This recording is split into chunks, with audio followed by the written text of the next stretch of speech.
Hey there mga my loves, Leo! Thank you so much for always staying here with me in this channel, babes. So, bago tayo magsimula, reminders muna na hindi ito for everybody. So, just pick up the messages you think ay for you. At syempre mga babes, wala tayo ritong gender, babae, lalaki, LGBT cross-watchers. You can flip roles if you want.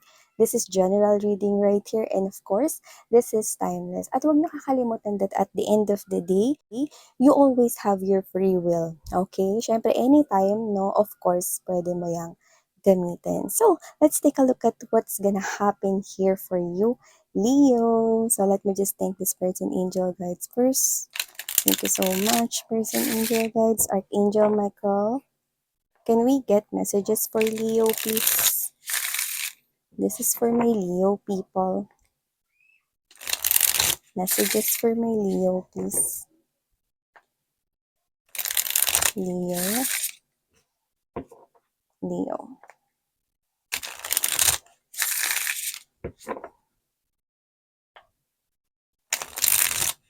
Leo.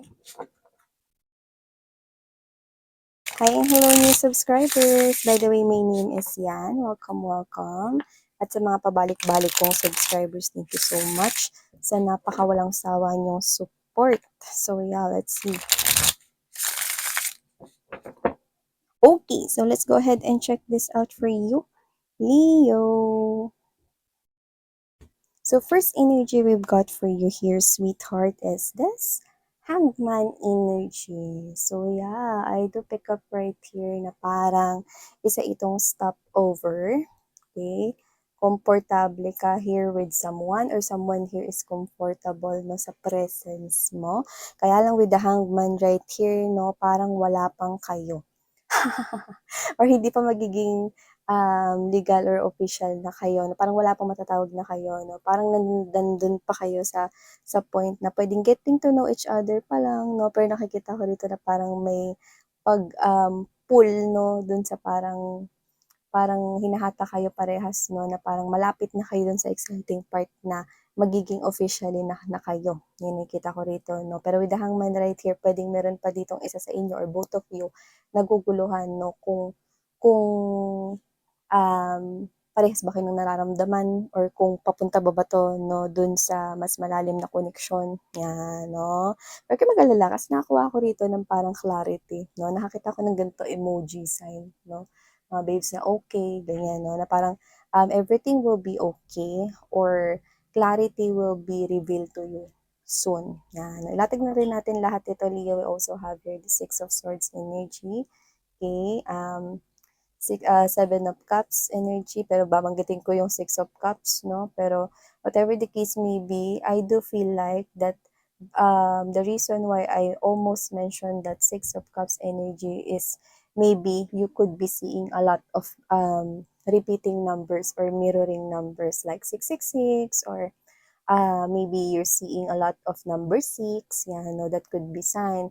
But also, I'm getting right here, no, na kung sino man tong person na kakonect mo, you feel like your soulmate na parang nagmamatch kayong dalawa, no, compatible. Yan. Also have here the Page of Wands, Five of Wands, at the bottom of the deck, Emperor. Wow!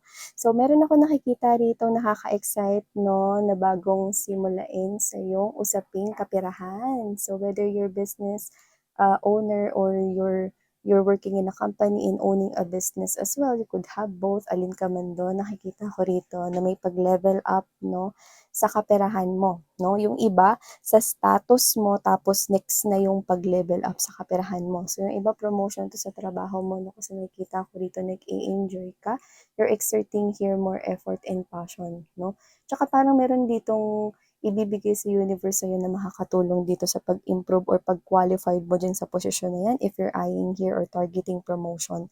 And what I'm picking up right here, there is a good news right here na sasabihin na rito ng employer or ng management or ng boss mo if you're working here in a company. And I do pick up that this will make you feel excited because it has something to do with good news, no? Good news sa kaperahan mo or good news dito no sa pag-recognize ng job well done mo. Yan no, pera-pera talaga ito nakikita ko sa'yo with the King of Pentacles energy. But I'm also picking up right here, someone here rushing and talking to you. Yan, 'no. Nakikita ko dito na may paparating na tao rito 'no, na kakausapin ka, and this person here could be someone na well off 'no, may trabaho, may ipon 'no, at mukhang potential na business partner 'yun 'no.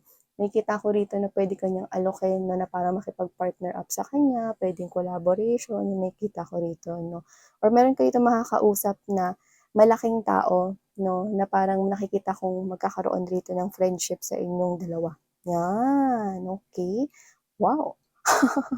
And also, Leo, what I'm picking up right here for you, honey, is that, okay, there is this, matagal mo na ritong parang emosyon na parang gustong pakawalan. Doesn't have to be na, romantic feelings and emotions lang 'to 'no, kasi yung iba sa inyo medyo may pagkatahimik kayo 'no. Nakikita ko rito na lalabas yung tunay na emosyon at nararamdaman mo 'no, um, sa isang conflict or sa isang away 'no. So nakikita ko rito na parang lalabas dito yung emosyon, yung parang ganito, meron ka ritong makakaaway or makakausap 'no, na parang mag-iinit yung conversation na yun, na parang matagal naman na or paulit-ulit lang yung conversation na yun, pero ngayon mo lang ilalabas yung emosyon mo, yung parang, "Ang tagal ko ng gustong sabihin nito, eh, nakakapagod na." Gano'n. Parang gano'n yung nakukuha ko sa energy mo na parang, "Ngayon lang ako nagsalita, puwede pakinggan mo naman ako." 'Yan, 'no, may gano'n tayong nakukuha rito. Finally,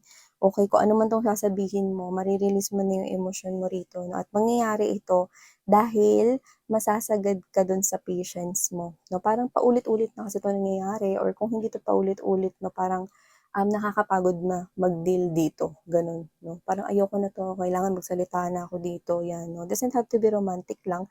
Puwedeng ito ay conversation with someone you know 'no, puwedeng friend, family 'no, na parang, "Ano ba lagi na lang gan'to?" Parang gano'n 'no, parang dito mo na nalabas rito lahat ng emosyon mo 'no, at nakikita ko rito mga babes 'no, na puwede itong, mangyari 'no, sa personal 'no, like do'n mag-a-arise 'yun, pero puwede rin naman na itong conversation na 'to ay mangyari 'no, sa online, 'yan 'no. So nakikita ko rito mga babes 'no, na may mga opportunities rito na magsho-show up for you, at nakikita ko rito na magdadatingan na 'to anytime soon. Opportunities ito when it comes to money and finances 'no. Pero yun nga 'no, wag kang magmadali 'no, pero yun naman nakikita ko rito, hindi ka naman magmamadali 'no, na mamili diyan sa mga opportunities na 'yan 'no, kasi sunod-sunod 'to, eh. Okey? Sunod-sunod 'to, at alam mo yung parang itsura nila is pare-parehas sa paningin mo, pero hindi 'no, hindi lahat ng laman ng opportunities na 'to ay pare-pareho. Sa paningin mo mukha silang pare-pareho, kaya nga kailangan mong kilatisin maigi yan. Sa iba puwedeng yan ay options when it comes to love, pero most likely in general options 'to pagdating sa trabaho or kaperahan, okey? Yung iba naman puwedeng investing ng inyong kaperahan. Pero kung ano man 'yan 'no, nakikita ko rito na kailangan mamili ka rito 'no, at use your intuition. Your mind, your heart, your soul should be in alignment, 'yan 'no. Kasi nakikita ko rito na hindi lahat ng offer na 'yan ay maganda at healthy, but it might look tricky. Listen to your intuition 'no, bago gumawa ng or mag-proceed sa paggawa ng desisyon, 'yan 'no. At nakikita ko rin dito, Leo 'no, na meron ditong, kompetisyon 'no, puwedeng sa trabaho 'to 'no, or baka meron ding, alam mo na 'no, bida-bida sa trabaho niyo. Nakikita ko rito na puwedeng magkaroon na rito 'no, ng jealousy or enviousness pagdating sa'yo. Nakikita ko kasi dito na parang lively ka 'no, funny ka, na parang everything is parang ang dali lang for you 'no. Maybe because kasi ganyan ka talaga 'no, lively ka, yung energy mo is happy, ganyan 'no. And that makes this person here naiirita sa'yo. Pero there's nothing wrong naman 'no, sa pagdating sa gano'n, kasi you're just being you. 'Di ba? Eh, ano naman 'no, kung naiirita sila sa'yo, You're just being happy, 'di ba? Tuloy mo lang 'yan mga babes. Ako nga, ang dami naiirita sa'kin. I miss 'yan kasi ano, tawa ka ng tawa, 'di ka ata seryoso. Ano, mga sinasabi mo ata hindi totoo 'yan or ikaw 'to parang ang dami ko ring nare-receive na ganyan. Marami rin akong bashers mga babes or ang arte-arte mong magsalita. I'm just being me because this is myself. I love myself, okay? And I'm very true with my journey or purpose here, no, when it comes to sharing you the gift that I have, no. Pero it's up to you whether you will continue to listen to me or not, okay? Kasi sa akin naman mga babes, no, importante maiparating ko yung mensahe, no. It's your choice if you will continue to listen to me or not, okay?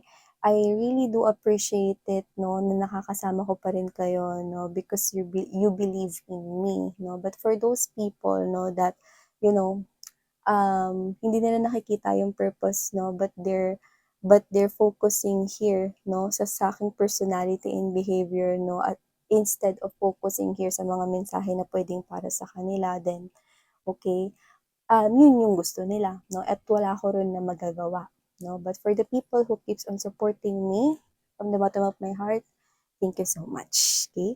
Yan, no? Going back right here, kasi may nakita pa ako rito, no? I'm picking up that someone here, your ex, is actually leaving the third party.